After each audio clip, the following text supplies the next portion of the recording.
Good afternoon, everyone.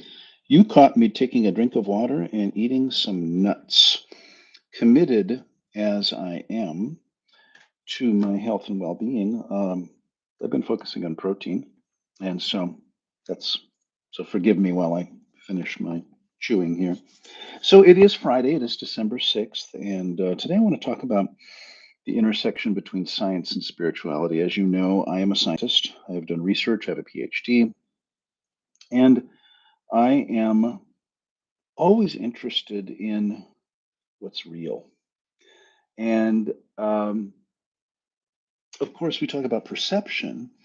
And oh, I have so many, in my travels, I work with so many people and I get so many questions. And so, on the one hand, I work with the people who are pretty mentally ill, delusional, hallucinating, schizophrenic, um, that their perception of reality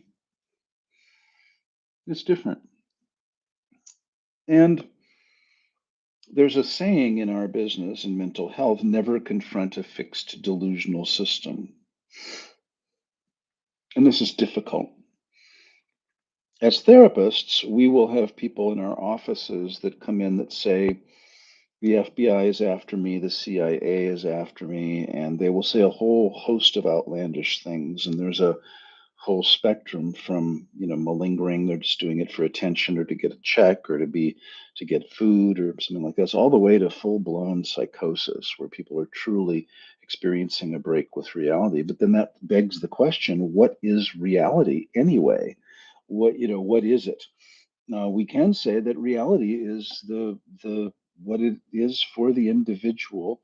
And my favorite thing as a Las Vegas therapist these 25 years is when somebody comes into the office and says, "Oh, you're not going to believe this, but I'm nervous to share this with you because this is going to sound crazy." Dot dot dot. And my response always is, "Try me.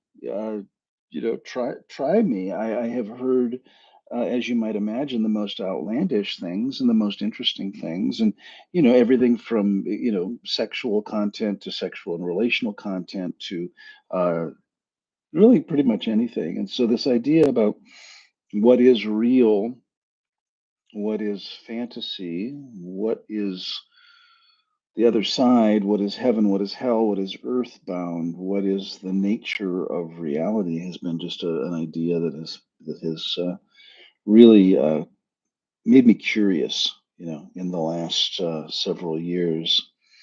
And so I'm always interested in the idea of what's reality. And so the other night, it was last night, I conducted a ho'oku'u meditation, and I got some feedback about it this morning from one of the participants.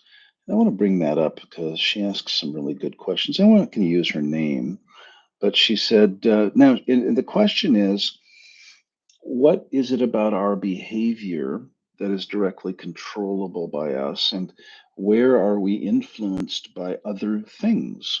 And I've talked a lot about astrology. I've talked a lot about the intersection of the global things, about the energies of others, about the Schumann resonance, which is a really cool scientific approach to gamma radiation hitting the earth. And I'm not going to get into a deep dive about the statistical relevance or any of these things, but I do want to talk about this idea that day to day we are influenced by a host of things, internally, externally, and otherworldly. And I don't apologize for it anymore. The Schumann resonance is one field of study, and it's spelled SCHUMANN, and resonance is the common spelling of it. And you can look it up, and there's a website, and you can see the relative gamma radiation that is hitting the Earth. Now, we used to call them solar flares when the sun has an eruption, as it does every day, millions, hundreds of times a day. That energy hits the Earth, and I have myself have been curious about, some days, why do I feel the way I feel? Why do you feel the way you feel? With no particular trigger. Now, we all have our um, uh, Josh is asking a question about where do you find the. You know what? I'm going to pull it up and put it in the chat. The Schumann resonance website, and here it comes. Well, that is a Wikipedia description, and they're asking for money, which they always do. And I'm going to have to get back to you on that. Okay, I'm going to give you the Schumann resonance description for Wikipedia, and then maybe you can donate money there. I do frequently donate money, but here is the link in the chat for the Wikipedia link, and then you can find out more about it. But there is a scientific study that will also ask you for money, by the way, for what it is, how it impacts us, how you measure it, how do you measure the gamma radiation. And the idea is that for people who are sensitive to energy, and most of the people that I work with are sensitive to energy, we respond to other humans, other animals. We respond to the sun, moon, and the stars, astrological configurations. We respond to this particular thing, which is actually the gamma radiation hitting the earth at any given moment, and that it's measurable. And the typical configuration is if you're an empath, and most of the people I work with are, and what I mean by that is sensitive to humans, sensitive to energy, sensitive to crowds. You notice the full moon energy. You notice my favorite thing. I went to Costco the day before Thanksgiving. I did really well. I've been using it as a test because as I become more intuitive and I teach psychic development for my STFU class, as I become more intuitive, I am sensitive to the energies and more sensitive to crowds. And so as an experiment, I went to the day before Thanksgiving. On Wednesday before Thanksgiving, went to Costco, and I had a great time. And this shows my progress because there have been times where I've been pretty immobilized. And I say this not as a victim. I say this that as we evolve, we change. You know, I used to be more defended than I am now. I used to weigh 100+ pounds more a couple of years ago than I do now. I've identified through my own work that that weight helped me be big and strong, and that it was a great armor to protect me from people and from energies. And now that I'm slimmer and have less armor, if you will, I feel more vulnerable. And because I work with people with eating disorders and I work with all sorts of people of different shapes and sizes, I know that our body size. I remember I worked with, was supervised by a woman, a woman years ago, who was my mentor, who was very small. I think she was about 4'11" on a tall day, and a very small woman, and she was not a hugger, and she did a lot of training and she did a lot of teaching, and people just loved her. She was just absolutely masterful, and I certainly learned a lot from her. And I learned early on because I'm a hugger. I'm this big bear of a guy that's a hugger, and she was always respectful about it, and but she let me know early on in our relationship, and I worked for her for many years, that that was a lot for her. She's very small and she would feel uncomfortable. And of course, after she would teach a class, people would come and just want to give her a big hug.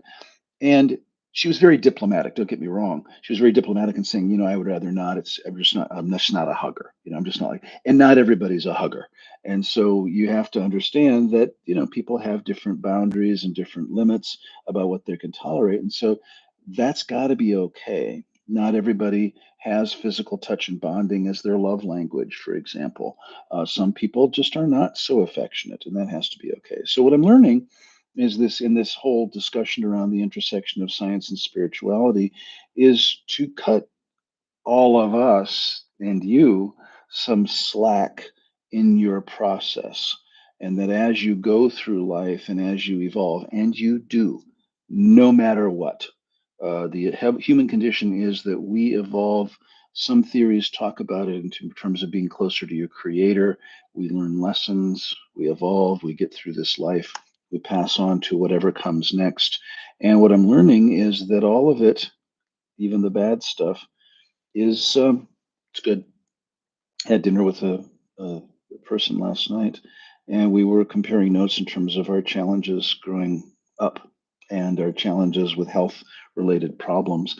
And we came to the conclusion that, in retrospect, of course, all of those challenges were great learning. It's just really hard to see that when you're going through it. Some that, I've had cancer and I had a head injury and I've had back problems and so on.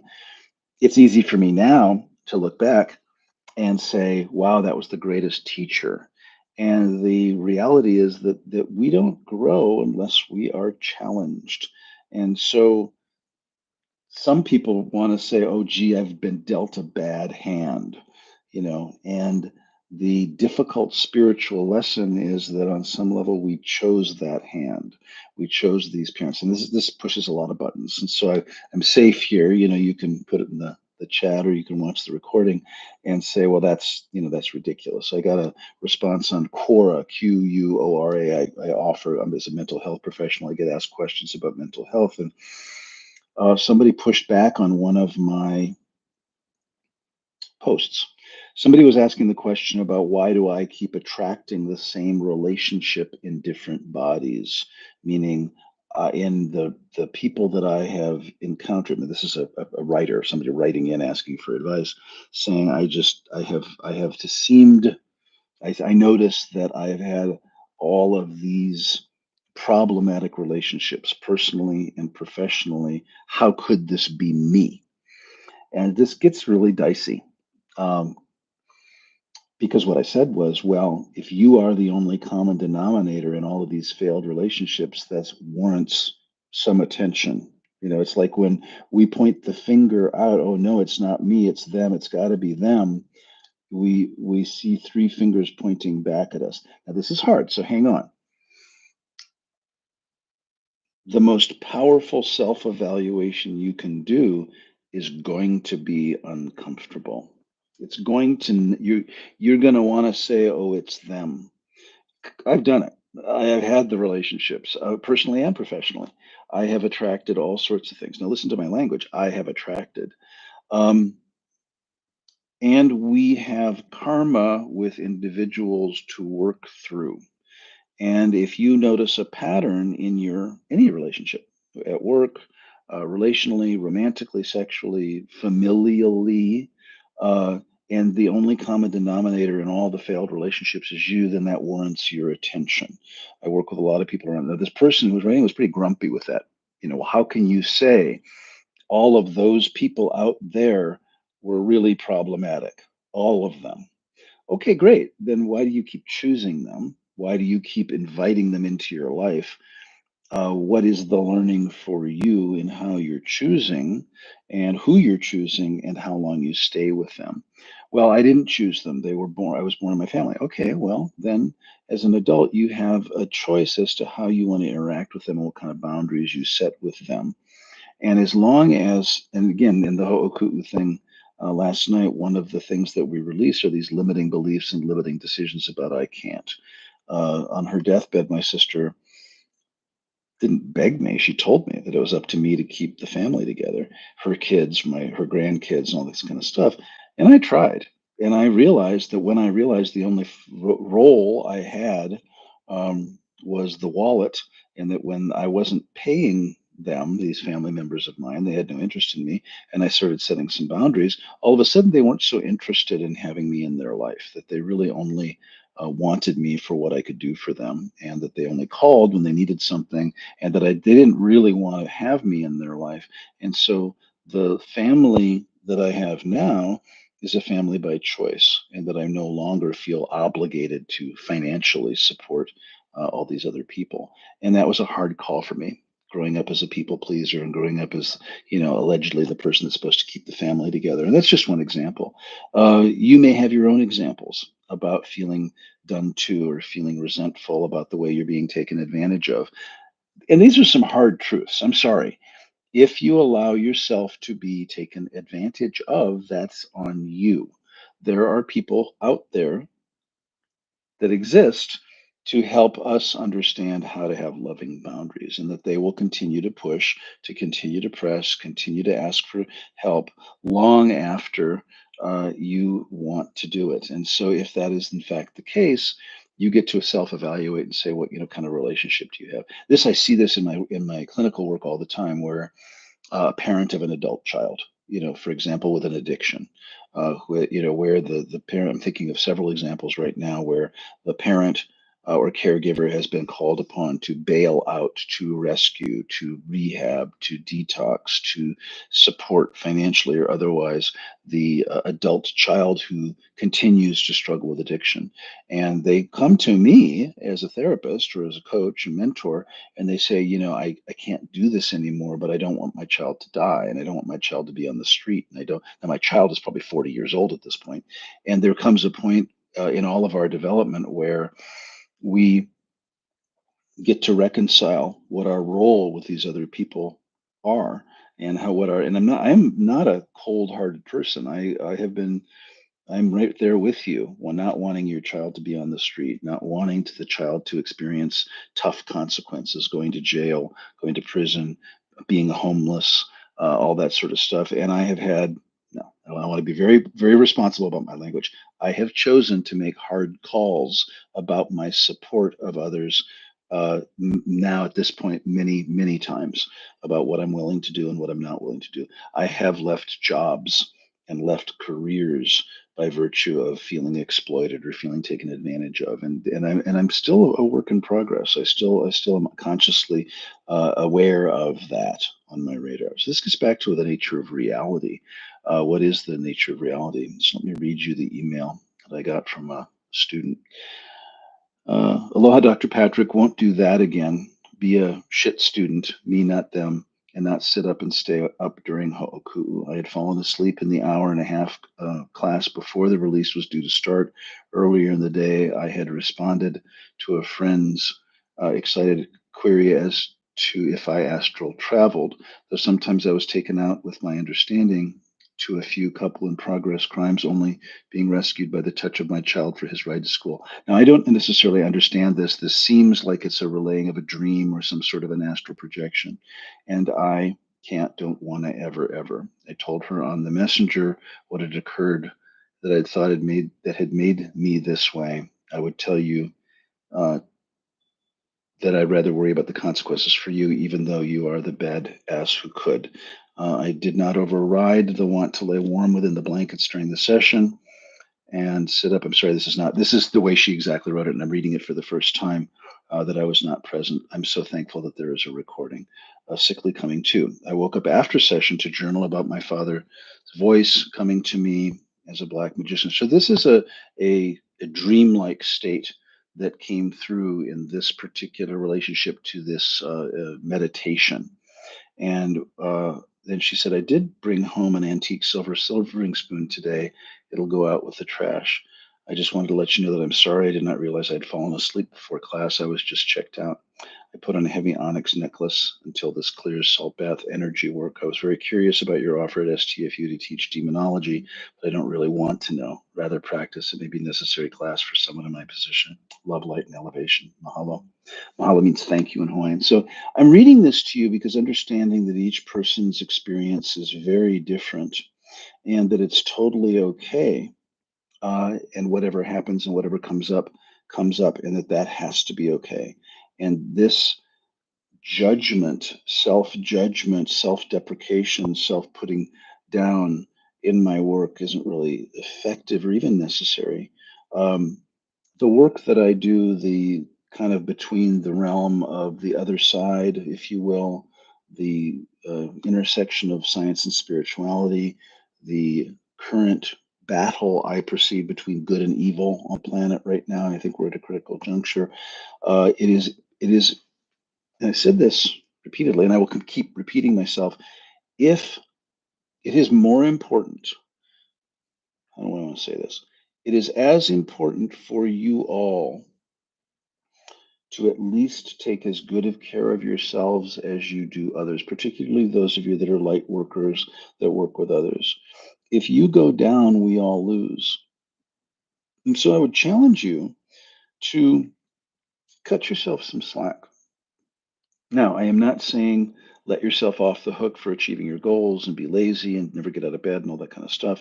But my experience now is that the energy of the planet is evolving, the energy of the vibration of the people are evolving. I had a conference call with some partners that I'm going to be doing a class next week in Billings, Montana, And we're looking at the curriculum that we wrote decades ago. And some of it's just not so relevant. Some of the psychological instruments, some of the things that we did 20 years ago, people are just more sophisticated now. They just, in my work, and I work with people of all, I mean, I work with homeless people all the way to billionaires and everything in between. So I have this weird cross section of people that I work with. I'll be working with physicians next week. And they were asking me, do we really still need this particular psychological instrument in the course to help these physicians self-evaluate? And I was kind of ho-hum about it. I was like, these people that we're working with are much more evolved, much less argumentative about this idea around spirituality and meditation and, the science intersection of science and spirituality. So I look at this student's email, and she's just debriefing and apologizing for missing the class last night. There is a recording and she'll look at it. And I appreciate her email. She was giving me a window into some of her dream like state to help me understand a little bit about what's going on. It's all good fodder. It's all good fodder for self evaluation. Remember, there are three kinds of dreams.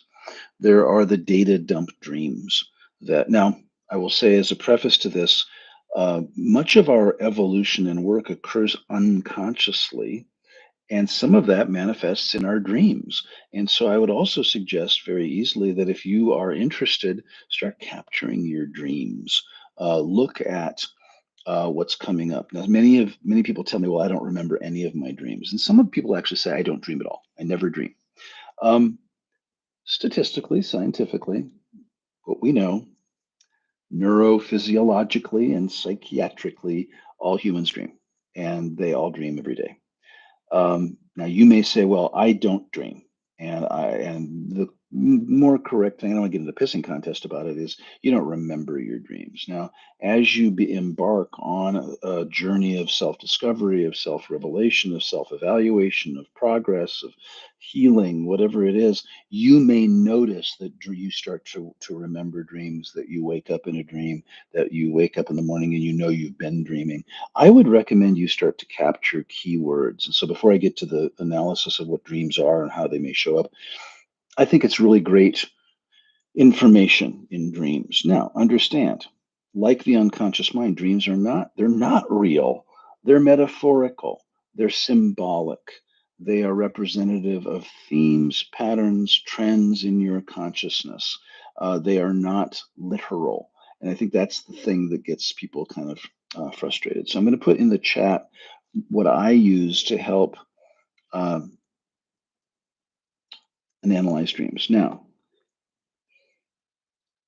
dreammoods.com is a website that is literally a database of the possible interpretations of common dreams. Now, there are thousands of things. It's an A to Z index that will show you themes of falling or animals, and so you can literally just type in the search, you know, chocolate teddy bear, and see if something comes up. I don't know that chocolate teddy bear will come up. But as weird and bizarre as our dreams are, the Dream Moods website, and I'm not sponsored by them or anything. I'm just saying that that's what I use. Somebody will say it, and I will do an intuitive read about people's dreams, but then sometimes I'll just check. And how this works is if you're having a theme in your dreams and you want to kind of get some ideas, because I know for me, when somebody says, "What does the dream mean? What does it mean to me?" I get this blank. Like, I don't like, my first gut reaction with a dream is like, I don't know. It's just weird.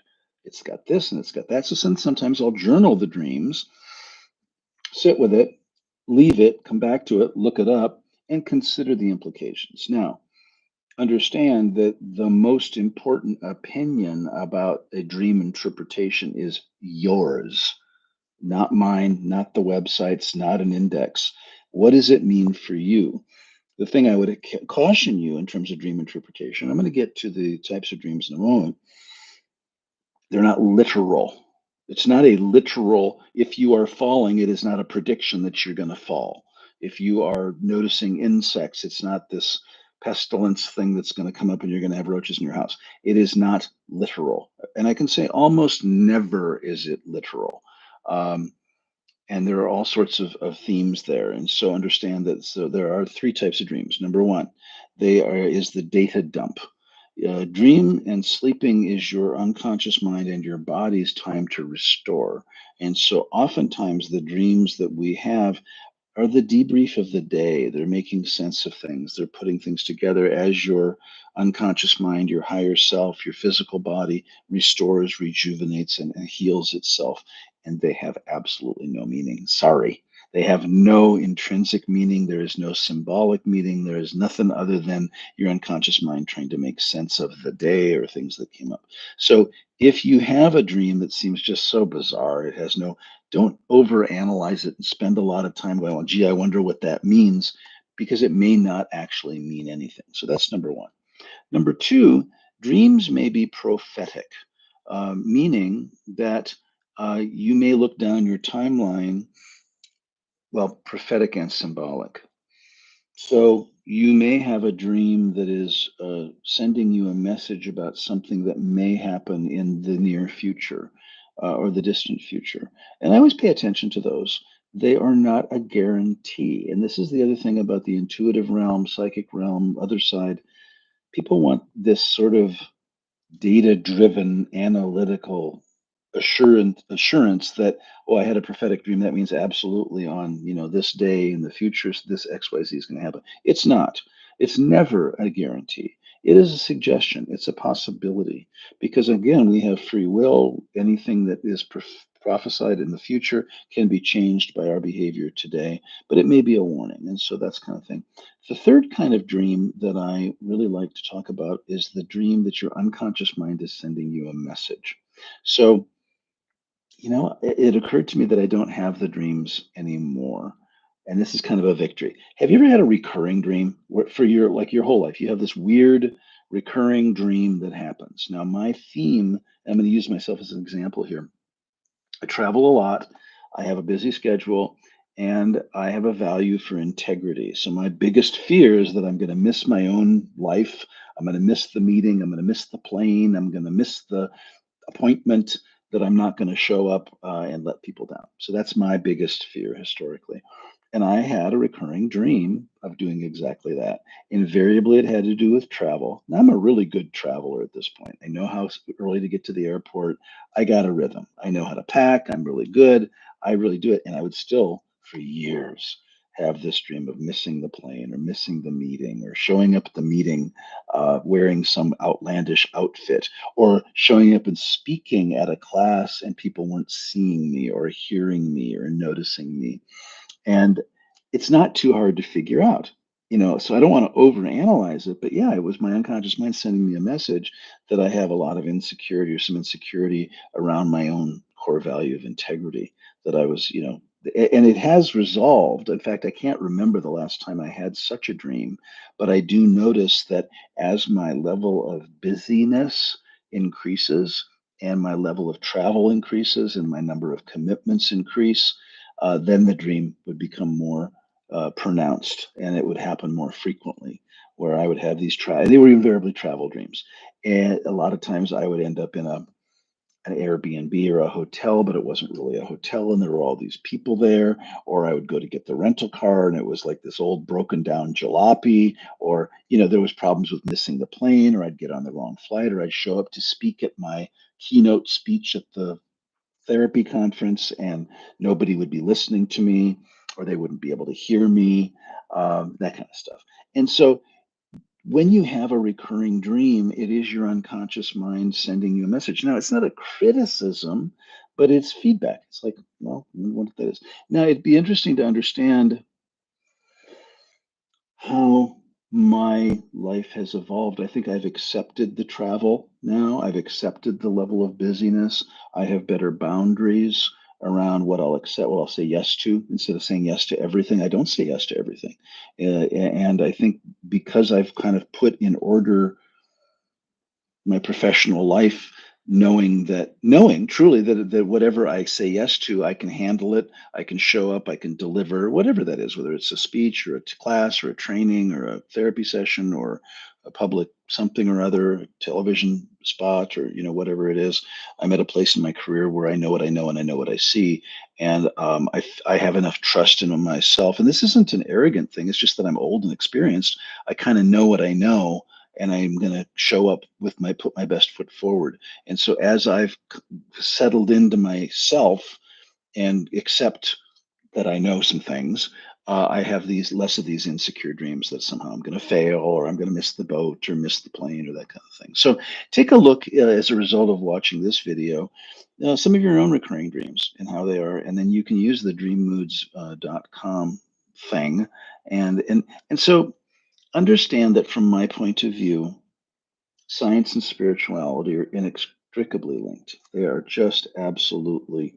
And what's going on that I find really exciting is that if you look at ancient scripture, the sutras, the Bible, the Quran, all of those ancient texts, we're seeing a direct correlation in science now that science is validating a lot of those kinds of things. Now, this is my shirt. This is funny. So I had this meeting with my partner's going to be doing this training in Billings next week. And one of the guys said, they know that I teach in Hawaii. They know that I'm a teacher of Hawaiian studies and shamanistic studies.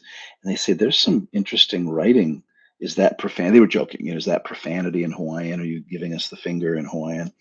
I said, well, this is interesting. This text on this shirt actually is from a chant called the Lipo, sorry, Kumu, new word Lipo, which is the Hawaiian creation chant. We actually have a recording of it from the 19th century. It's a very long chant. And if you go to the Bishop Museum in Honolulu, you have to make an appointment to listen to it. It's worth it. It's long. It's like 3 hours.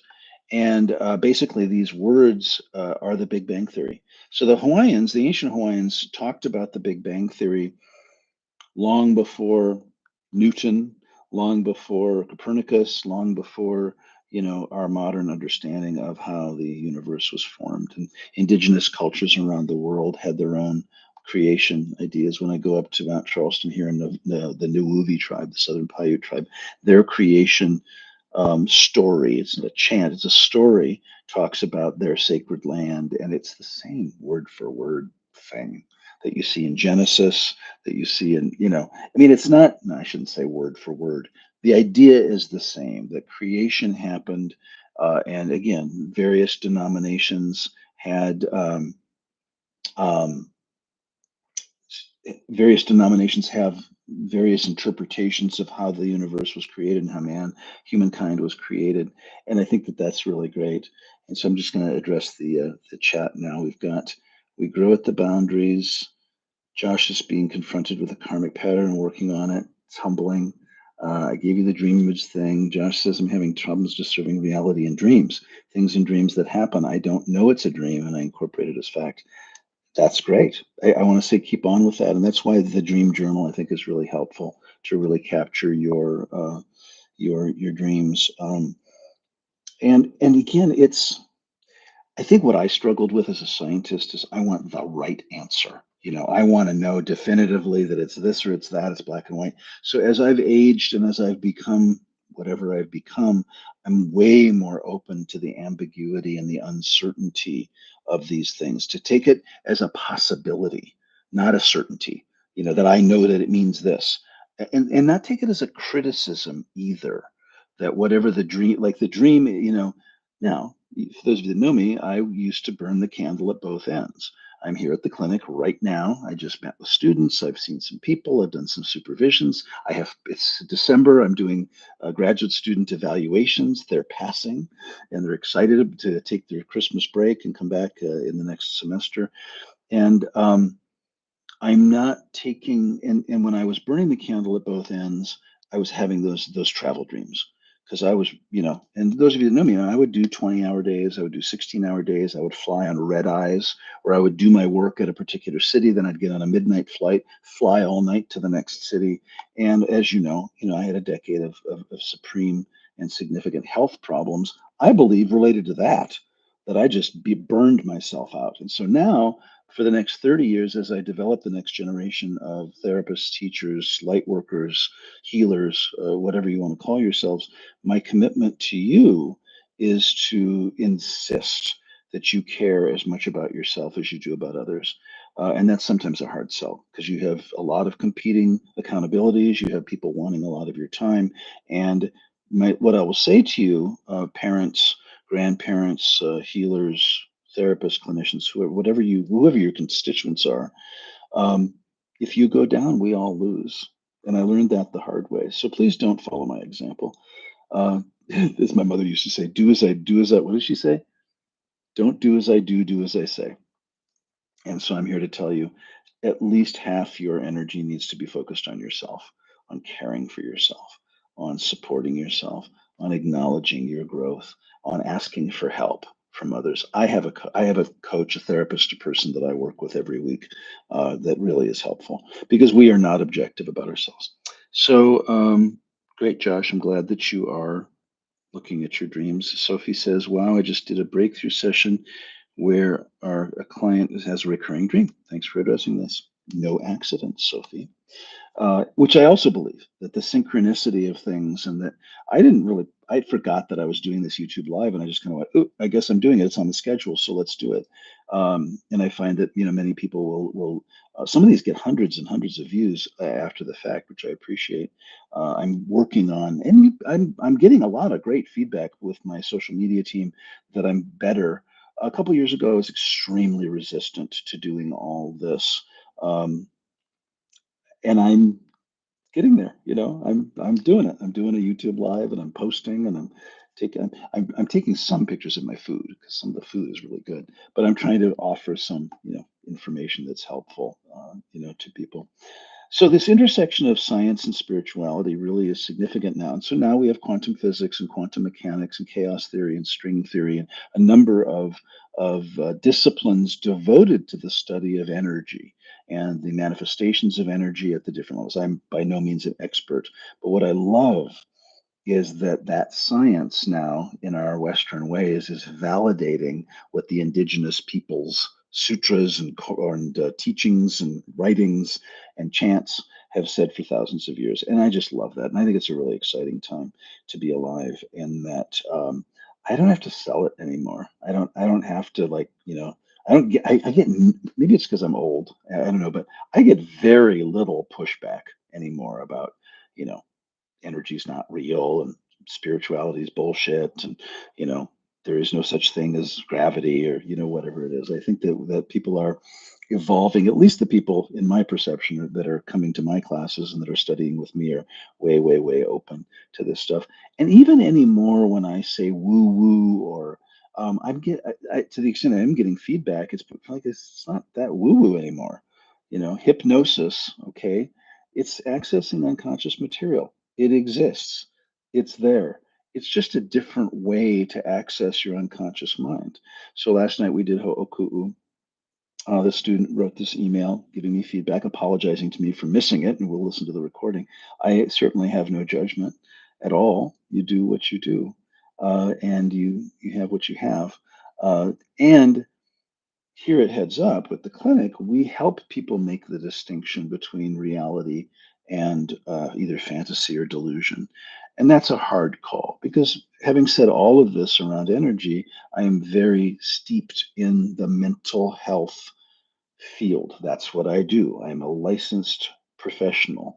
And all day, every day, I am dealing with people who are really struggling in terms of delusional systems and psychosis and, suicidality and lots of things. And so, dealing with veterans, our veterans program is going great guns. We have about 90 vets in the program, and helping them, cope with their PTSD and a lot of their trauma that they've had. And I have such great affection, respect, admiration, and gratitude for these people. I mean, just the ultimate sacrifice. I mean, just to give of yourself to defend this country and to do so for so long. I'm just really appreciative. I'm also seeing a lot of recognition in the community for veterans. And tomorrow we're going to a homeless shelter. We deploy therapists and students and clinicians to a homeless shelter here in Las Vegas downtown called the Care Complex, and we offer on-site mental health services there so that they don't have to come to us. It's free, it's available, and we certainly will help them get signed up for veterans benefits or Medicaid or Medicare or whatever they qualify for.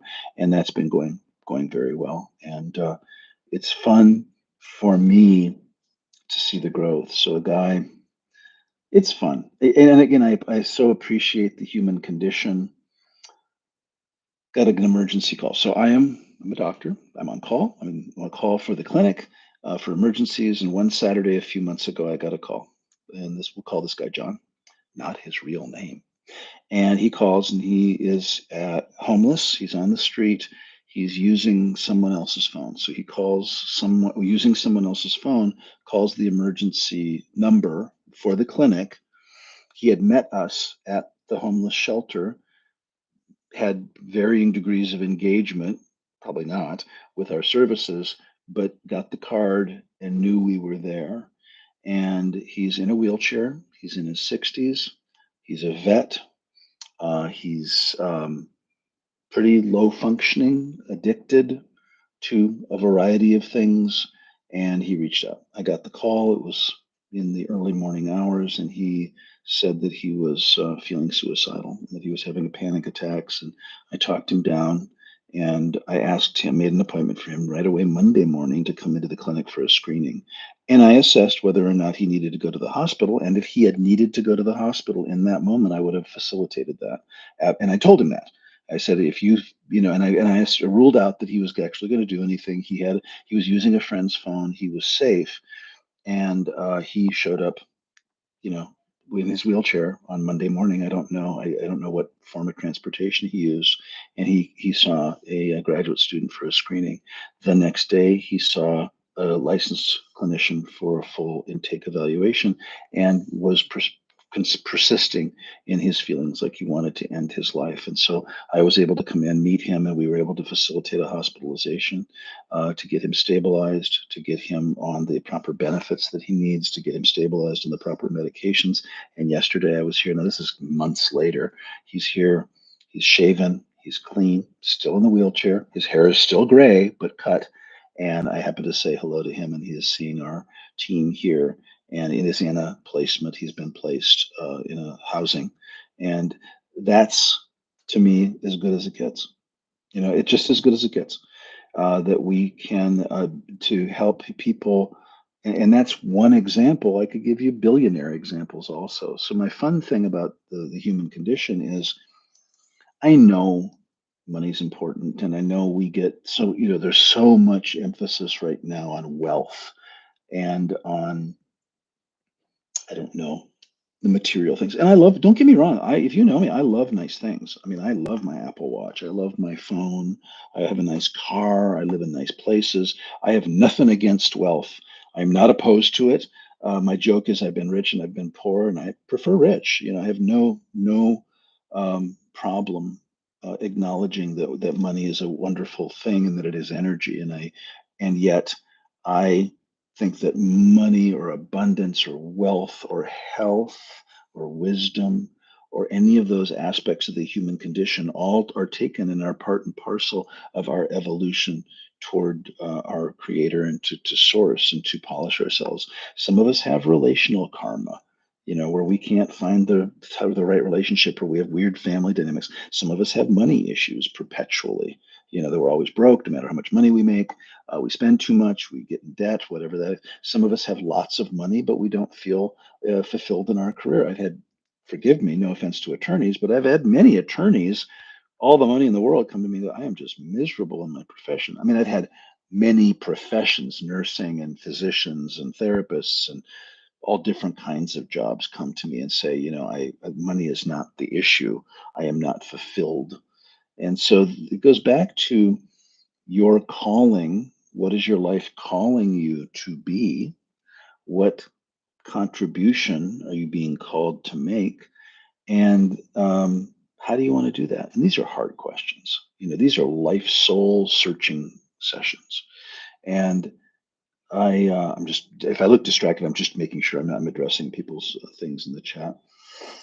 And so cut yourself some slack. I do an exercise pretty much every week with people where I say, I want you to float up above your body, and I want you to take the viewpoint of the other side. Take the viewpoint of your higher self. Take the viewpoint of your dearly departed relatives and pets, and look at yourself like they see you. Look, if your mother or father, grandfather, grandparent, trusted relative has passed to the other side and they are up there looking down on you, what do they see? And I will tell you, talking with them as I do, as a psychic intuitive, um, they only see perfection. And I know that gets kind of frustrating because I know a few things about the other side. I've been there several times, not just in my meditation, but I did have two death experiences. And the other side, you're not going to get criticism, negative feedback, hurtful comments. And so, as difficult as your family members may have been in life, they lose that edge when they pass to the other side. And there are lots of life lessons. So one of my, um, I've talked to you about my mom. She was an alcoholic, and that I could never win, and it was never enough, and that's my core wounds, never enough.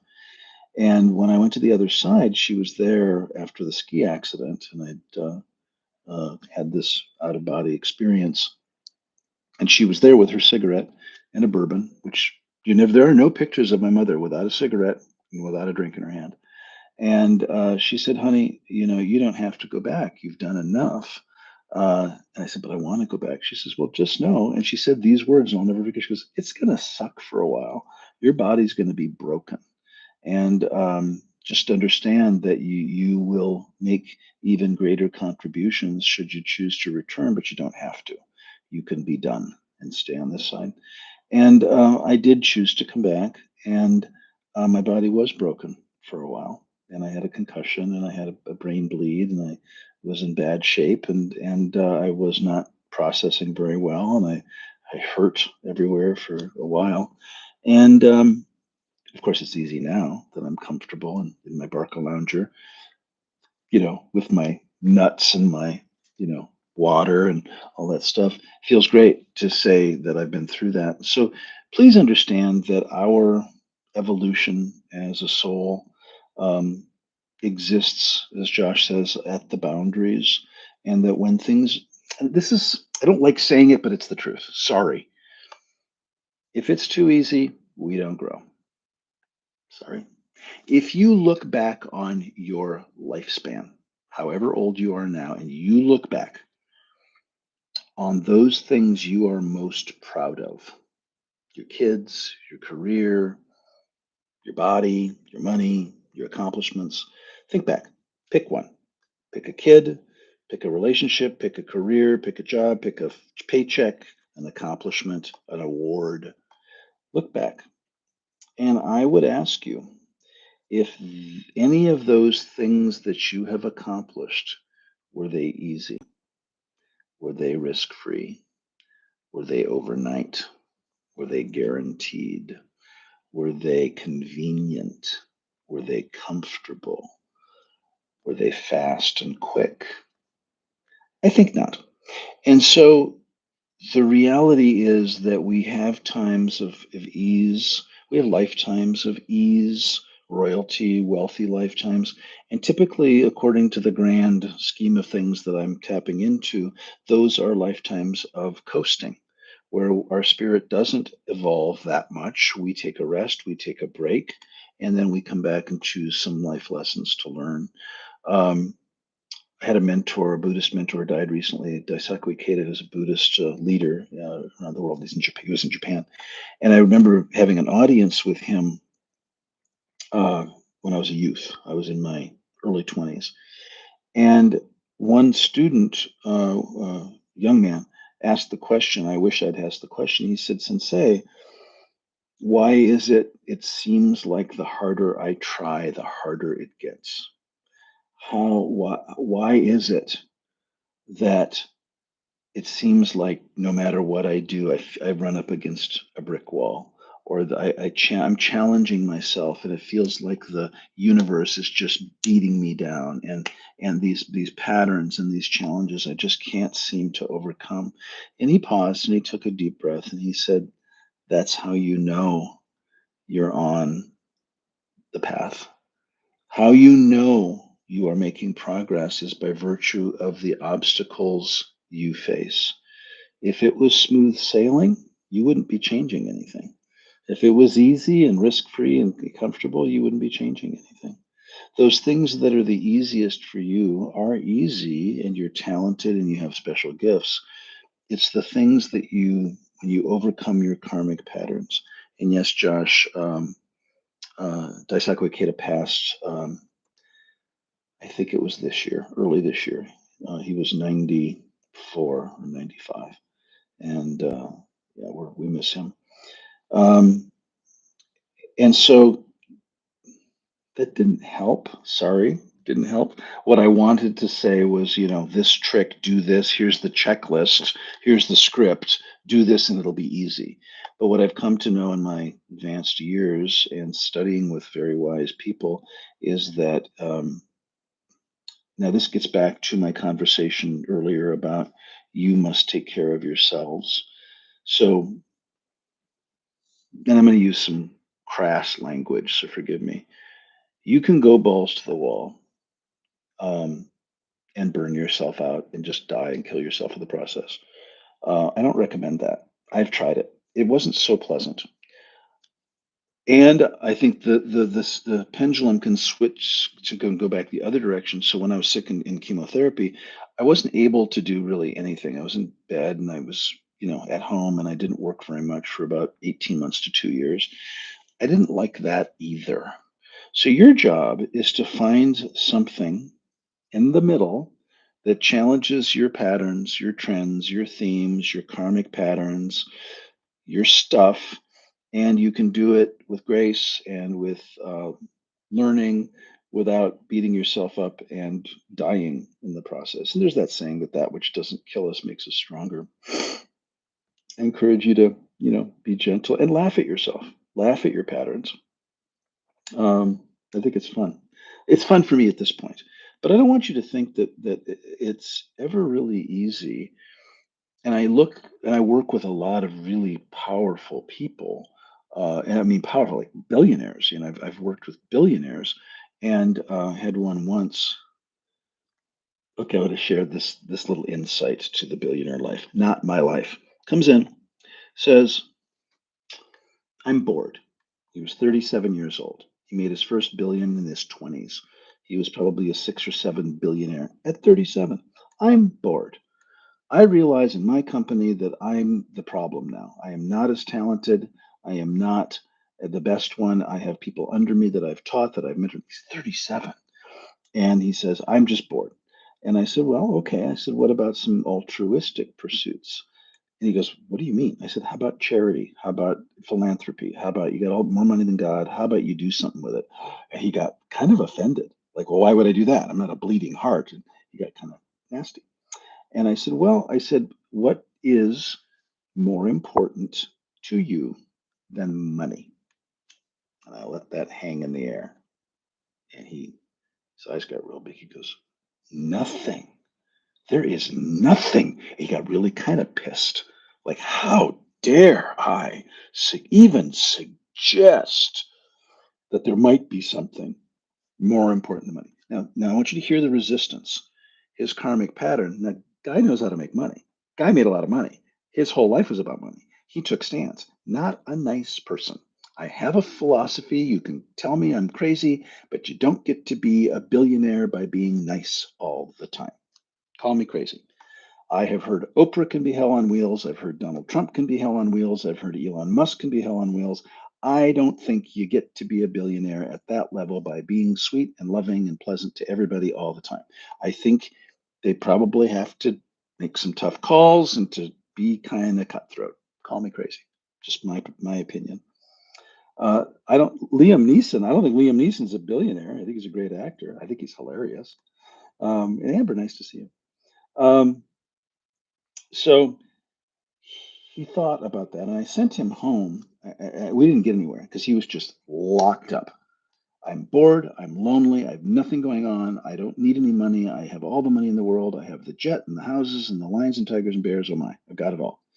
I said, okay, we'll go home and think about it. I want you to wrestle with this, and I want you to set an intention to have a dream, by the way, What, if anything, is more important than money? And so he came back the next week, and he said, that really hit me. That really hit me. That my whole life has been only about that. And now that I have achieved absolutely everything that anybody could ever want to achieve, I'm only 37. I got a bunch of time in this lifetime, and I don't know what my life's about. Now, at that point, he had no children. He was doing nothing charity wise. He was overweight, uh, not in good shape, had not taken care of his physical body. And so we embarked on a personal transformation campaign for him. The next thing I said in that session, and remember, I get paid to just beat the shit out of people, just slap the shit out of them. And they pay me. They actually pay me to tell them the truth, the hard truth. I said, okay, since now you're wrestling with that money is the only thing that's important, I have a new question for you that I'd like you to wrestle with, and that is, what brings you joy? He stopped. What? I said, what brings you joy? Oh, I don't know. I said, okay, that's your homework. Go. Um, and he said, and I still talk to him this day. This was years ago. He has been in and out of my life for many years. Still a billionaire, has made great progress. Um, he said that was the most powerful question anyone had ever asked him because he had never asked it. He was on this treadmill about money, nothing else mattered. And he realized that even though he had all this money, he didn't have any joy. And that's kind of what I see. Sorry, with the super, super rich. Um, I'd love it. I think I'm well open to the wealth. And so if anybody wants to bestow billions, I think I'm in a place to receive it. But I understand that now what I will tell you is as his homework, and then we're going to close with this, one day he came in with great fanfare and announced that he was selling the Gulfstream, the private jet. I said, really? I said, why? And he said, I've done it. I realized that I can do it. I did it. I don't need it anymore. So that was a huge step. A few weeks later, he came in and goes, I think I want to have children. It's like, really? He goes, be, if I can't,